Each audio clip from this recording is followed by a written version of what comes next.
যদি পেটত ভাত নাথাকে তেতিয়াহ'লে হিন্দুত্বই কোনো কাম নিদিব। যদি পেটত ভাত নাথাকে তেতিয়াহ'লে জাতিলৈ টনাজোৰা কৰাটো কোনো কাম নহ'ব। অসমৰ এনে কোনো মানুহ নাই যি মানুহে এই দুজন ব্যক্তিৰ কথা শুনি পোৱা নাই বা এই দুজন ব্যক্তিৰ বিষয়ে নাজানে। এই দুজন ব্যক্তিৰ ভিতৰত এজন হৈছে মুস্তাফা কামাল আজহাৰী, আৰু এই মুস্তাফা কামাল আজহাৰীয়ে তেওঁ কেতিয়াবা কেতিয়াবা মুছলমানৰ হৈ ঠিকা লয়, আৰু এনেকুৱা সি হাদিছ কুৰাণ বা ইত্যাদি ধৰ্মীয় গ্ৰন্থৰ কথা কৈ থাকে যে তেওঁৰ নিচিনা পণ্ডিত ইছলামিক স্কলাৰ আৰু পৃথিৱীত নাই। এয়া হৈছে মুস্তাফা কামাল আজহাৰী, যিজনে গীটাৰটো বজাই আছে। আৰু তেওঁ কোনটো হাদিছৰ কিতাপত বা কোনটো কিতাপত পাইছে যে এজন মৌলানা হয় সি মিউজিচিয়ান হ'ব লাগে, বা কোনটো কিতাপত পাইছে যে এজন ইমান স্কলাৰ হৈ তেওঁ এই মিউজিক লৈ ব্যস্ত থাকিব লাগে, সেয়া আমি নাজানো।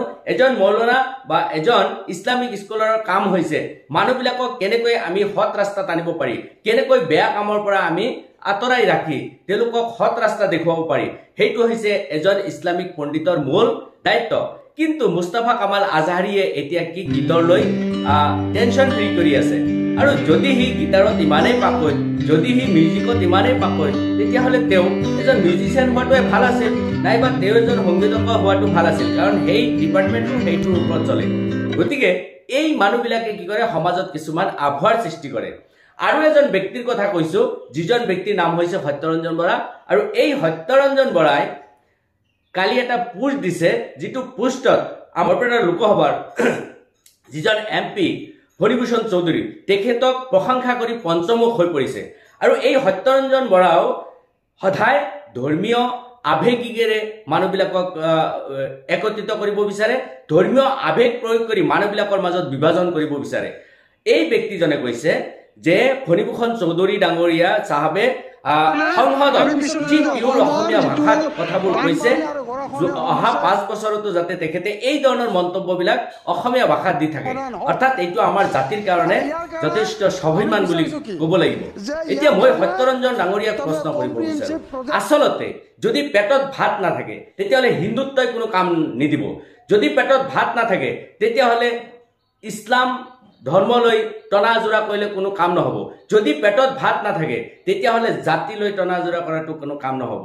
গতিকে এই জাতি ধৰ্ম এইবিলাক হৈছে পিছৰ বস্তু। প্ৰথম কথাটো হ'ল আমাৰ কৰ্মসংস্থান লাগে। আমি প্ৰত্যেকজন মানুহ কৰ্মসংস্থাপিত হ'ব লাগে, আৰু কৰ্মসংস্থান পোৱাৰ পিছতহে এজন মানুহে বাকী চিন্তাবোৰ কৰিব পাৰে। গতিকে আমি সত্যৰঞ্জনক কৈছো, যদি ফণীভূষণ চৌধুৰীৰ ডাঙৰীয়াই তেনেকৈ 5 বছৰে ভাষণ দিয়ে, তেতিয়াহ'লে আমাৰ অসমৰ জনসাধাৰণখিনি নোখোৱাকৈ মৰিব লাগিব। আমাৰ অসমৰ যিখিনি প্ৰাপ্য বস্তু সেইখিনি নোপোৱাকৈ থাকিব লাগিব।